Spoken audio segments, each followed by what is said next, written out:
Hey, hey, hey. Week 13. Nope, sorry, week 14. It's been great.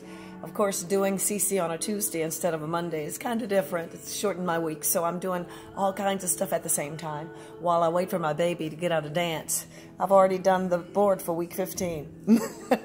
I'm in the studio / church waiting for Avery. So here's what I want to do. I just want to give you an overview of what we did just today in CC. For those of you who weren't able to make it, completely understand, but I do want to make sure you don't miss the information. All right, let's start. I'm going to use this instead of that as my guide because I'm going to go across the page. Actually, we're going to go down each column. All right, let's start with math. Linear equivalence. I had a song on my phone, but I changed it up a little bit. We used that song on the phone, but then we used another song that I know that the kids know a little bit better. Let me try to get that light from out of here as much as possible. All right, so here's what we did. 2.54 centimeters equal 1 inch. 12 inches equal 1 foot. 5,280 feet equal 1 mile. And 1 kilometer equals 5/8 of a mile. I did it like last week's math, where we had liquid equivalents. I made the little puzzle pieces. I had an equal sign for each line item. So they had the equal sign, they had the heading, and then they had the centimeter or the metric. They had the left side of the equal sign and the right side, but they're all mixed up. So because I mixed them all up, their job was to put them in the right order and in the timing of the song. So we sang the song twice while a kid or two put them in order. Then we did it again while another kid or two put them in order. And then after doing that twice, we just decided to sing the song for the rest of it. 2.54 centimeters equals inch. 12 inches equal 1 foot. 5,280 feet equal 1 mile. And 1 kilometer equals 5/8 mile. It may not have been quite that way, but the kids may be more familiar with the song if you ask them. But that's pretty much what we did. We just repeated that over and over with a jingle. All right, going down the line. Helping verb. A helping verb helps another verb assert action, state of action, being, or existence. All right, we did the helping verb song. And there are actually 2 of those too. Good gracious. But I pretty much did it without the music for the most part, although I did let them hear the music. Helping verb helps another verb assert. And for action, I did this. We ran in place. Action, being, thumb pointing to yourself, index or thumb is fine. And then or existence, where you just stand here and put your hands sort of palms out because everything is included in existence. So helping verbs help another verb assert action, being, or existence. And then I said helping verbs make lots of sense. That's not necessary, but that jingle is what we used to get the helping verbs. We repeated it again and again and again until we got to 7. All right, the history. The history song is interesting. It is a CC proprietary song. It's Tell Me About Trade in Africa. You can find that song on CC Connected, or if you Google if you do a search on YouTube, you're going to find the song because people will use it in their review or in their sharing with their communities. It's on my phone, and that's what I'm using to record, so I can't use it to share with you guys. And I'm not at home. That's another reason why I can't use it. But at any rate, basically, we said it. I said it, they echoed. Then we said it again. I had them sing the song. I did not do any of what I had planned. I had 3 balls. They're all yellow balls. They represented gold. And the balls were, the reason why there were 3 is because the song is broken up into 3 communities. The first one is, in 700, Ghana was known as the land of gold. Ghana. Then it says, the Mali nation took control of the gold trade in 1240 and established Timbuktu as a center of trade, culture, and learning. So that's Mali. So you have Ghana, that was one of the gold balls, Mali, and then the third one is, by the mid-1400s, the wealthy and powerful Songhai Empire controlled trade in Western Africa. So you've got Ghana, Mali, and the Songhai Empire. And those three balls were supposed to be that. We were supposed to throw a ball with every new community, but we ended up not doing that. We just recited this. They did it echo. We did it echo. And since it's one of the, history is the sixth item I do, and it's right after geography. I love the fact that the geography lines up with the history exactly, pretty much. And not that it didn't before, but it seems to be more fluid. You know, you always can refer back to ancient Ghana, ancient Mali, and the Western Sahara when you're talking about history. So, okay, Latin noun cases. They love that because they know it. This is the third week in a row. Like the first 3 weeks of the last semester, we did noun cases. Nominative, subject, genitive, possessive, dative, indirect object, accusative, direct object, and ablative, object of the preposition. We did it echo. I said it. They repeated it. I had one side of the room say the Latin noun case and the other side say the definition. And then I swapped it. One side said it, the other said the definition. And then we did it again. We did it echo again, and then we all did it.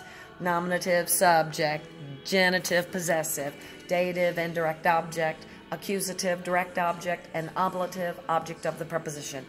I can tell you these are going to ring real true when your kids get into essentials, if they're not already there, with regard to working with sentences that have, in English, you know, the subject, the possessive, the indirect object, direct object, and the object of the preposition. So I promise you, although it may seem choppy and disconnected with regard to content foundations, I promise you, your kids will have it at gut level when they really need it, and there's more context with it, and you're gonna see them blossom. I love how this curriculum just blossoms. We're now putting in those root pegs, and that it makes so sense. The analogy of pounding in the pegs, pole parrot, repeating. Oh, it's so accurate, so accurate. Okay, let's go to the next one. For the timeline, of course, we repeated it. We repeated it again. We repeated it again. We sang it. We do timeline first because I always want to make sure I get it. It's traditionally the one that you leave out. So because we do it first, we get it done. So I had to think about it. Did we do it? The kids just came up and said it. They said it with the music. They said it without the music. They sang it a cappella. They said it, sang it, said it. I didn't even get to pull cards, but I usually pull the cards. That's the method, and that works because they know the timeline. It's just the new music for the 5th edition. Now it's a little new. All right, geography.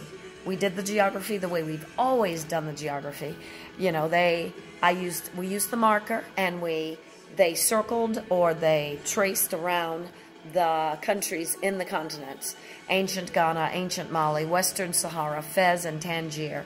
I also shared with them whether it was west or east, or, for example, Spain and the Gate of Gibraltar. Yes, that is right. Fez and Tangier at the northernmost part of Africa, and right across that Gate of Gibraltar. That's not right. It's something Gibraltar, and I know it, but it's not. I'm losing it. That little body of water that separates Spain from Africa. You know what I'm talking about. So I gave them some extra hints, you know, because Fez and Tangier are at the northernmost part of Africa. And I also shared with them what I've heard. Africa looks like an ice cream cone. The triangular bottom is the part you hold, and then the top looks like somebody, like a puppy dog, licked across it and pushed the ice cream to the west. So that was a cool little analogy. You can remind them of that. And it just makes sense when it comes to drawing the map, which they'll have to do when they get into Challenge A. They will draw the entire map of the world by memory. Those analogies about Africa looking like the ice cream cone, and where Fez and Tangier are, and that the Western Sahara. It looks like it's shaped like it's upside down steps. I mean, it steps upside down, the perimeter of the shape. So those things are very helpful. So I encourage you to use those if you want to with your children at home. All right, science. Science. What are 3 kinds of rock? Sedimentary, metamorphic, and igneous. Sedimentary. I told them sedimentary is like this. They kind of layer. It's layers right up on top of one another. So this is what I did. Sedimentary. Igneous, metamorphic. It kind of changes. It metamorphosizes. So I started here and I did this, metamorphic. And then igneous kind of spreads and grows into every crevice. And it grows into crevices. It grows like so, kind of like root systems. So we did, what are 3 kinds of rock? Sedimentary, Sedimentary, metamorphic, igneous. Sedimentary, metamorphic, igneous. That's it. That's how it goes. So again, sedimentary, they pile up one on another as they go up. It's kind of they slide and come into one another like that. It grows that way. And then metamorphic, transforms. It kind of metamorphosizes, kind of like a butterfly, caterpillar to a butterfly. And then, of course, igneous kind of grows into the veins. It's very veiny. Okay, and then that's it. That's it. By the way, the presentations are great. I'm going to be uploading those videos as soon as I get back home. Last but not least, science spoon pen turned out really good. They did their scratch test using the spoon, the copper penny, also nail and a screw. And then we had one of the students, thanks man, you know who you are, volunteer his own rock. So we called it rock because we weren't sure what kind of rock it was, but rock alone was the mineral. So if you look in your kids' science diaries, I guess I would call them, you might see rock on that science experiment. We don't know what kind of rock it was, but we'll find out in the next few weeks. And last, the sampler. They love the sampler. You can do that at home. We've done that at home many times. Different colors of clay. You could do it with Play-Doh. You layer them one on top of the other, and then you take a straw and you poke it in, and you create a mineral sample.